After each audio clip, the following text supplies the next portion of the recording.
Sabata Pankisa moes Sondagmiddag nog vir oulaas wal gooi.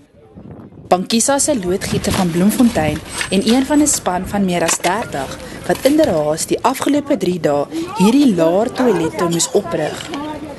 Dis immers 'n klipgooi van hier af waar die hart van die ANC leiersverkiesing klop. Ons het van 8 na 2 toe gewerkt tot 2 uur in de morgen.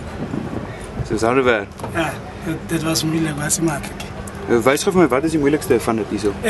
Die moeilijkste is die grauwwerk en die om my people in te zetten. Want je moet nou zo junctions en een mooie place en hij om goed te... Dat was moeilijk in die water op. Kan jy my gou een wys, dat we sien hoe lyk hy binne? Ja, dat kan ik. Die ene is nog niet mooi. Ja, dat is een van die toiletten.